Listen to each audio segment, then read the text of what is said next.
Khashoggi, prominent Saudi journalist and Washington Post columnist, has gone missing after visiting his country's consulate in Istanbul.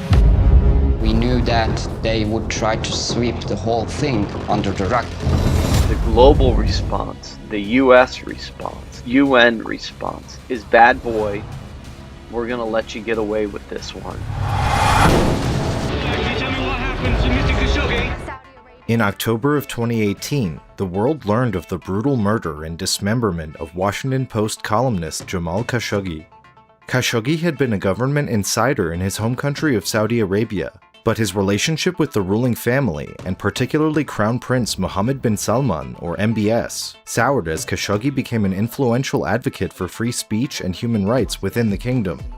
In September 2017, fearing retaliation, he fled to the United States. My guest today is Jamal Khashoggi. He decided several weeks ago to leave his country because he felt that he had become persona non grata. In 2018, Khashoggi walked into the Saudi consulate in Istanbul, Turkey to obtain marriage papers and was ambushed by a team of government operatives allegedly deployed by Prince Mohammed. As Khashoggi's fiancee, Hatice Cengiz, waited outside for him to return, the Saudi team went to work. His ability to speak freely, to fight for freedom of speech, freedom of press, some sort of parliamentary democracy in his country was so important to him that he was willing to leave and lose everything in order to do that.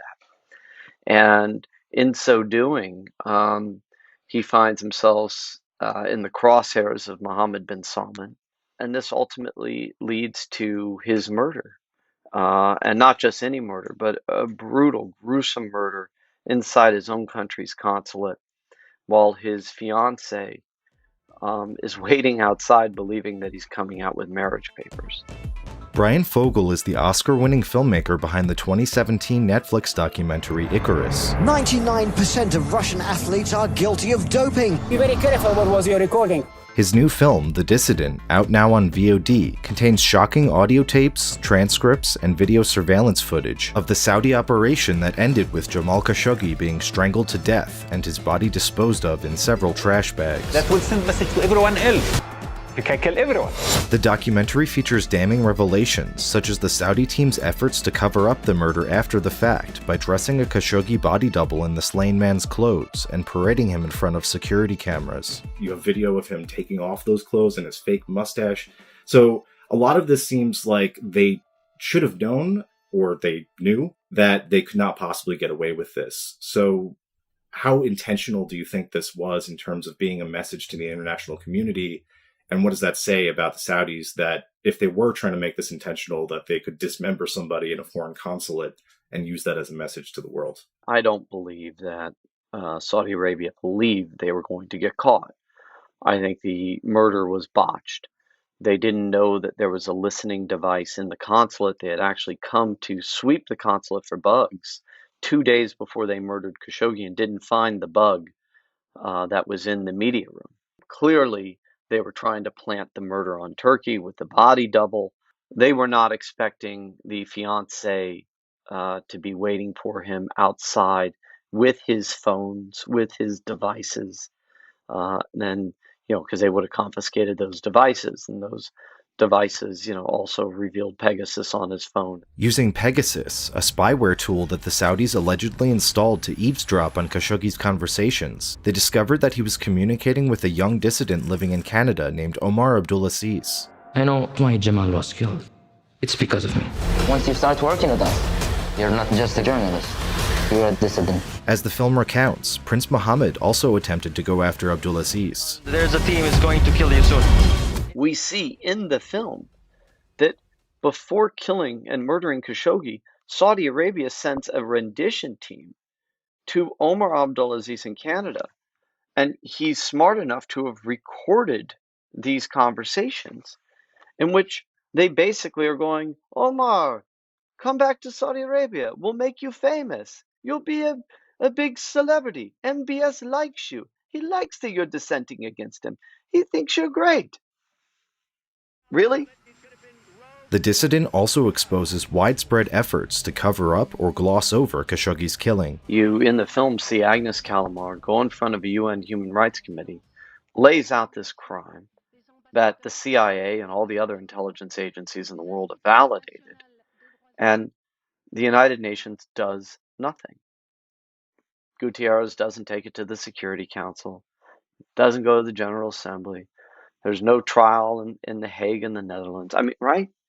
This is just, okay, they're too big, they're too powerful, they have too much money, and we've got too many allies in the region, and they're too central in that part of the world in the region. We're just gonna let this one go. The king firmly denies any knowledge of it. It could have been rogue killers. Who knows? Remember, an early Trump thing is, he had ties to terrorism, that he was working with ISIS and Muslim Brotherhood, and was friends with bin Laden, and basically going, oh, okay, it's okay to have that happen. Now, of course, none of that's true. He wasn't working with Muslim Brotherhood. He wasn't working with ISIS.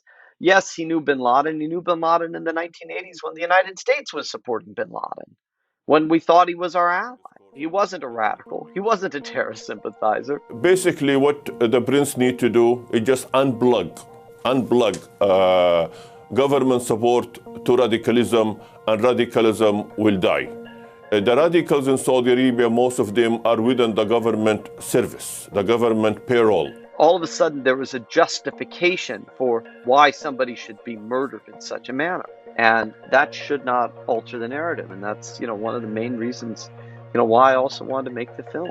Though he was fresh off an Oscar win for Icarus, Fogel says it proved difficult to find partners willing to make The Dissident, and it was only made possible through the backing of the Human Rights Foundation. Though the documentary premiered at the 2020 Sundance Film Festival to rave reviews, it was rejected by all major distributors before being picked up by Briarcliff Entertainment. The Dissident was ultimately turned down by a few studios because they feared reprisal. Can you just talk about the challenges that you faced in distributing the film? So we couldn't have asked for anything better from the audience response and the critical reception. But we basically walked out of Sundance without a single offer to acquire the film. It was a universal pass from all of the major streamers, all of the major studios.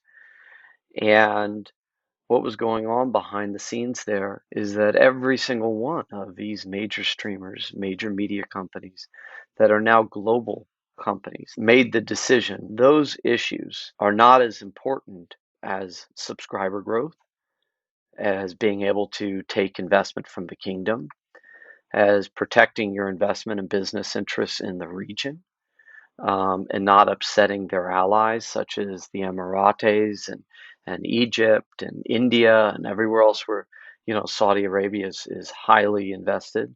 And ultimately, when you look at the Saudi investment, SoftBank is the world's largest hedge fund.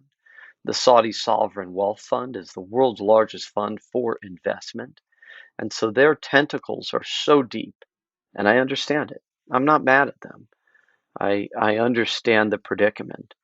I just wish that we as a society were valuing human rights and valuing stories like this. We see now with especially China's box office being massively opened, Hollywood's, a lot of productions are dependent on Chinese rules and they don't want to offend officials. So do you think that there's a line beyond which, that you can identify that, is immoral for companies or individuals to engage with these authoritarian regimes, or is it sort of muddy always? These are the calculated decisions that businesses and leaders make when figuring out whether or not you're going to actually try to seek justice, accountability, or punish a murder.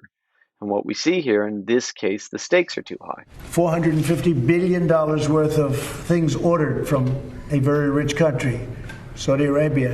If I say we're going to cut it off, they will get the equipment, military equipment and other things from Russia and China. The alternative is to what?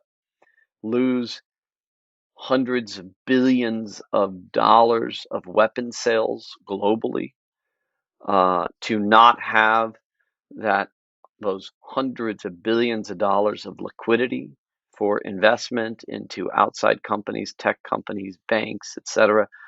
This change has to be able to take place and come just like the Arab Spring did, from individuals, just like the BLM movement, just like Me Too, just like all of these social justice campaigns.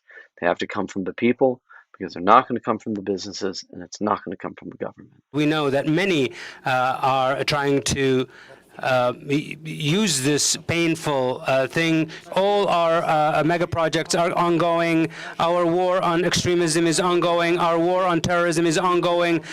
Developing and upgrading the country is ongoing. No matter what they do to lower our speed or hinder our speed, they will not succeed.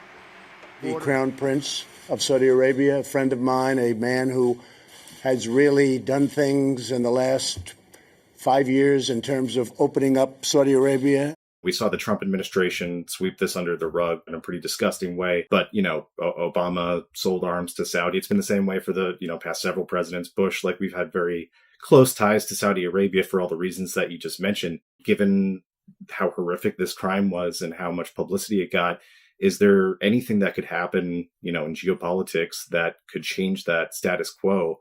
And do you have any reason to believe that the Biden administration will be any different? Donald Trump, was recorded for Bob Woodward's book, bragging, I saved MBS's ass. I mean, this was intentional.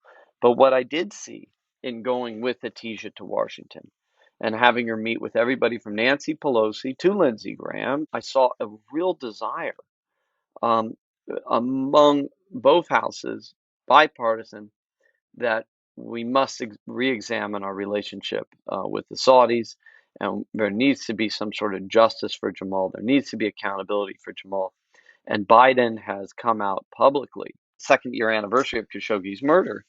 Biden made a public statement that if he was elected president, that he would, look to re-examine the U.S.-Saudi relationship, seek accountability for Jamal's murder.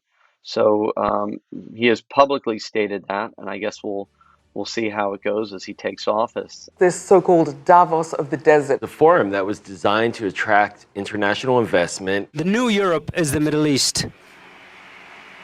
The public investment fund reaching $2 trillion or more by 2030. Outside the political realm, is there any long-term blowback from this that you're seeing in the business community or anything? Because MBS had this big Vision 2030. There was the Davos in the desert where, he was inviting all this foreign investment. A lot of that dried up. We start to see companies back off about Jamal Khashoggi. UN says an MP4 video file sent from a WhatsApp account used by the Crown Prince infected Bezos' phone. He sent a virus to Jeff Bezos' phone, which is how all of those texts were released. So, on net now, has that actually impacted the Saudis long term? And do you think he regrets this, or at least regrets that it got out? The funny thing is, before the Khashoggi murder, they had done such a good job with that PR campaign, with MBS's trip to the United States in March of that year, where he met with literally everybody from